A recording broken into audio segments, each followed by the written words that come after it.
people demand guru. They want guru. Huh? They read in the Vedas, you have to have guru.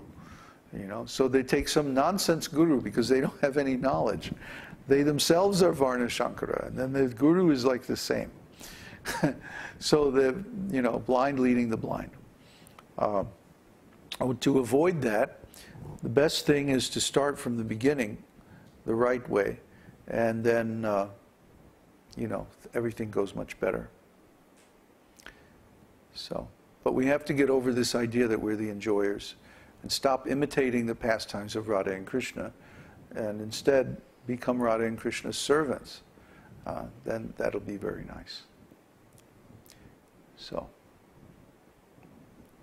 any more questions? No? Okay. So, oh, you have more questions. Good. I'm glad somebody does. Gives me more to talk about. I have a lot of other questions, but I'll try to focus back on Krishna's pastime. Okay. So in the Gopakumar story, again, when Krishna was asking for Gopakumara, from Vrindavan Leela point of view, was it like that Gopakumar was missing only for a short period of time? Yes. Yeah. It's like he wandered off in the woods and just got lost for a few minutes. And then Krishna was noticing his absence and crying, "Where is my Gopakumar?" See? And then you also have to factor in the subjective aspect that Krishna manifests a form and pastimes specifically for his devotee. So like in the rasa dance, Krishna expanded to be with each and every gopi in the rasa dance, and each one of them thought, Krishna is only with me. See? So this is an indicator of a larger general quality of the spiritual world, that from the point of view of each and every devotee, especially in Goloka, that Krishna is only with them. You know, the cowherd boys go take the cows to the forest, and each one of them thinks, Krishna is walking next to me. See? Each cow thinks, oh, Krishna is with me. See? It's virtual reality. It's not like this so-called objective reality. Krishna can have multiple forms. Even the devotees can have multiple forms.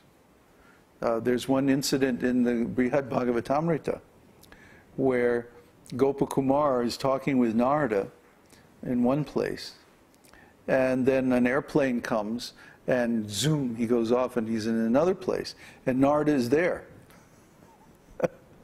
I think it was Dwarka. Narada was counseling him in Ram Loka that, oh, you should go to Dwarka. And then, you know, zoom, he goes off to Dwarka and he goes into the palace and Narada is there.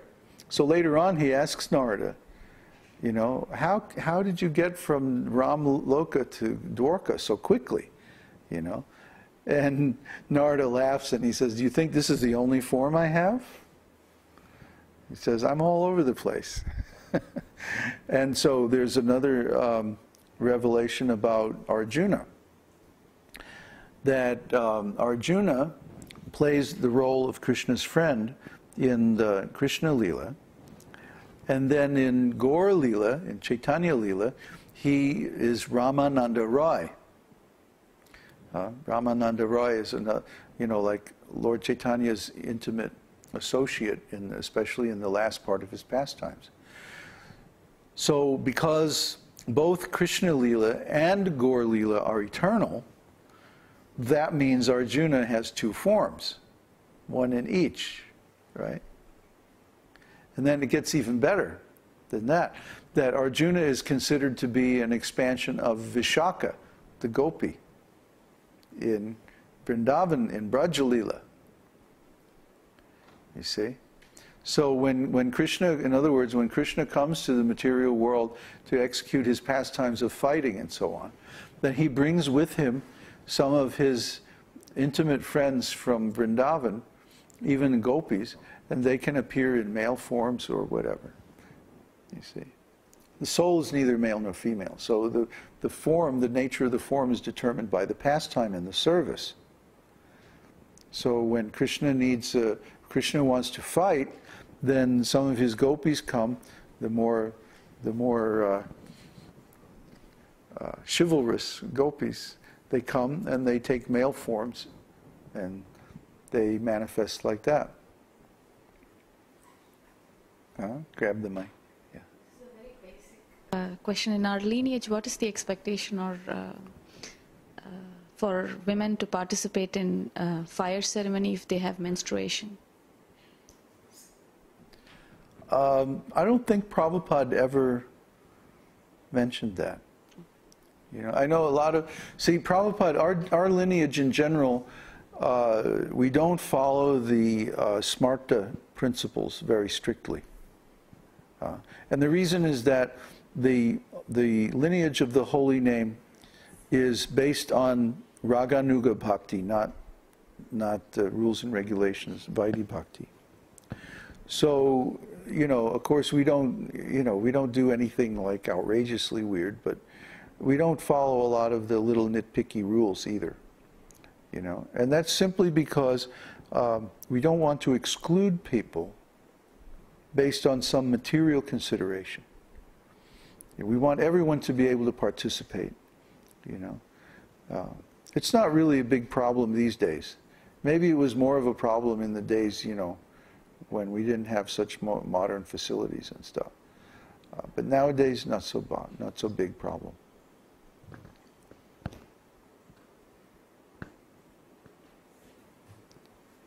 Another question? This is going to get okay. Yes, I have a question about the name. We need a radio mic. The name Krishna. Sorry? We need a radio mic. Radio mic? Yeah. Oh, wireless? Wireless. Okay. About Krishna, the name Krishna, is it more like a nickname that's only used in Goloka and like that? Because I noticed that, I don't know if in Dwarka it's people call Krishna like that, or Vaikuntha they don't even call Krishna, they say Narayan. In Krishna's pastimes, Krishna is always known as Krishna, even in Dwarka. But see, different devotees will call Krishna by different names according to the mood of the pastime. Like Arjuna in Bhagavad-gītā, sometimes he addresses Krishna as Krishna, sometimes he addresses as Rishikesh. See?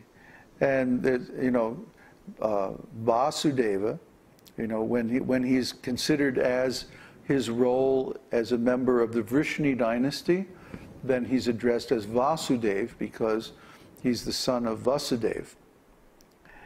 And then, you know, Krishna has so many different names, Kana and Gopeshwara, and I mean, there's just so many different names according to his pastimes, even in Braja. You know, Govinda, Gopala. I mean, it's just unlimited names. There's Ananda Vardhana. This is also Vrindavan Leela name. So Krishna's name, actually, Prabhupada used to say, Krishna, actually God has no name. But his name is calculated according to his pastimes. See? So when the devotees are praying to Krishna, for example, for mercy, they'll say, "Oh, most merciful one." You know, they'll use some name or some form of address that highlights the particular quality that they're trying to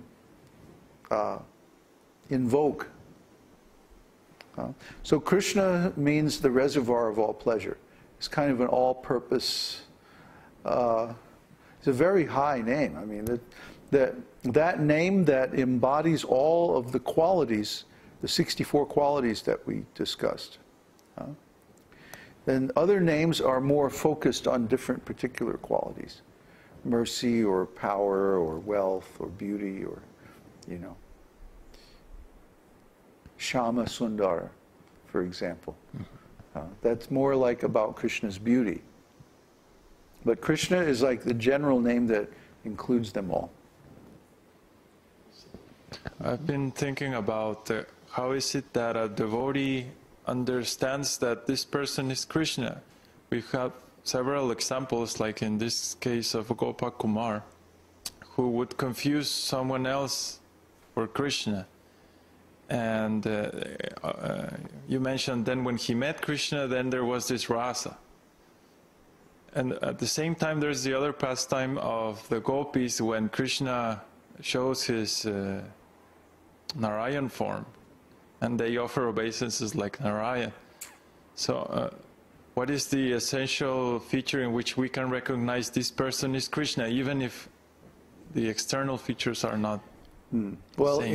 in Vaikuntha, Krishna has the Srivatsa mark. See, all the other inhabitants